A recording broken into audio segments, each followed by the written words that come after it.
नमस्कार। धार्मिक रतन चैनल में आपका स्वागत है। आज हम आपको गोवर्धन पर्वत की कथा सुनाएंगे। सर्वप्रथम यह बताना उचित होगा कि हमारे शास्त्रों में जो वर्णन आया है उसके हिसाब से ये सब पर्वत और नदियाँ चेतन रूप में मानी गई हैं। उसी प्रकार से गोवर्धन पर्वत की दो कथाएं शास्त्रों में प्रसिद्ध हैं। पहली कथा के अनुसार गोवर्धन पर्वत द्रोण पर्वत के पुत्र हैं। एक बार पुलस्त्य मुनि आकाश मार्ग से जा रहे थे और नीचे उन्होंने सुंदर गोवर्धन पर्वत को देखा। उन्होंने सोचा कि यह पर्वत बहुत सुंदर है, इस पर्वत को मैं अपने नगर में ले जाकर इस पर बैठकर तपस्या करूं तो बहुत अच्छा रहेगा। उन्होंने द्रोण पर्वत से अपने पुत्र गोवर्धन पर्वत को उनको देने की मांग रखी। गोवर्धन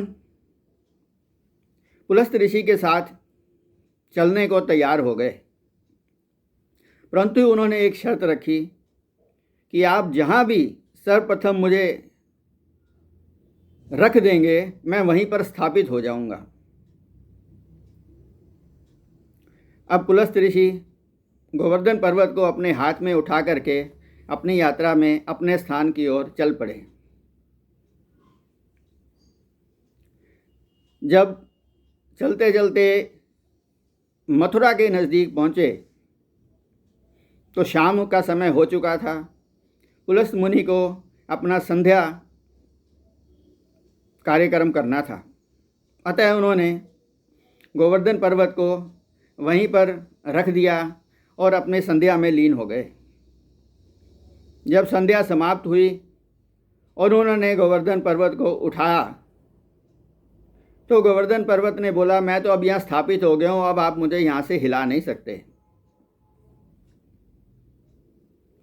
तब पुलस्त्य मुनि क्रोधित हुए और उन्होंने गोवर्धन को श्राप दिया कि तुम प्रतिदिन अपनी ऊंचाई से थोड़ा थोड़ा कम होते जाओगे। उसी श्राप के कारण आपने देखा होगा, अगर आप गोवर्धन पर्वत की यात्रा की है, परिक्रमा की है, तो गोवर्धन पर्वत अन्य पर्वतों की अपेक्षा धरती के बहुत नज़दीक दिखाई देता है, उतना ऊंचा दिखाई नहीं देता है। यह उसी पुलस्त्य मुनि के श्राप के कारण है। यह गोवर्धन पर्वत की पहली कथा थी। एक अन्य युग में दूसरी कथा आती है कि जब भगवान राम लंका पर चढ़ाई करने के लिए सेतु बंधन कर रहे थे,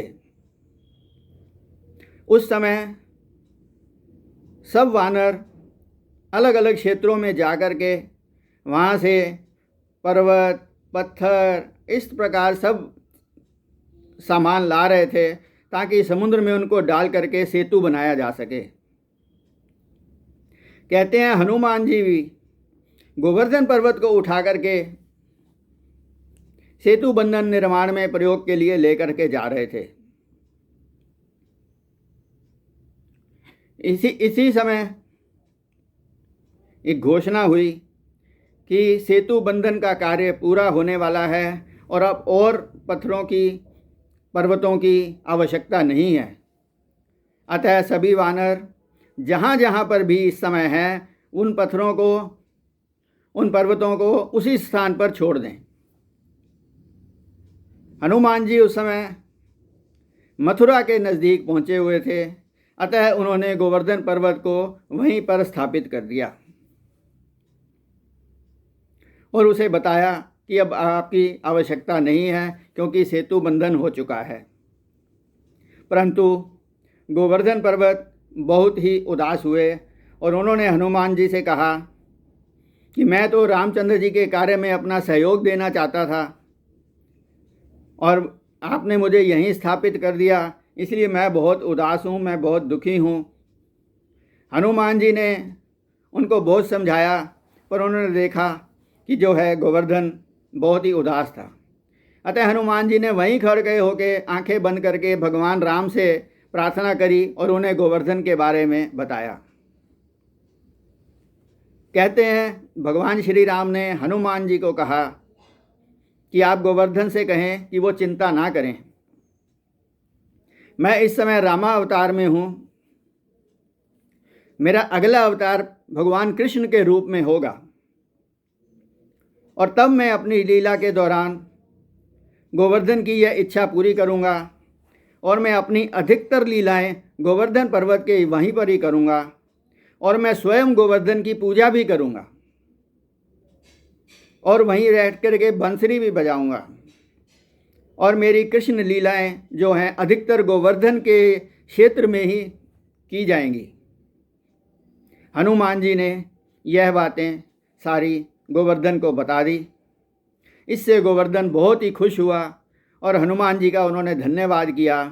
कहते हैं कि भगवान राम ने जब कृष्ण अवतार लिया तो जैसा कि आप जानते ही हैं, तो वो गोवर्धन पर्वत की उन्होंने स्वयं पूजा की और अपनी लीला का अधिकतर भाग उन्होंने गोवर्धन के ऊपर ही जो किया। इस प्रकार ये गोवर्धन की दो कथाएं अलग अलग पुराणों में वर्णित हैं। आशा है आपको ये जानकारी पसंद आई होगी। धन्यवाद।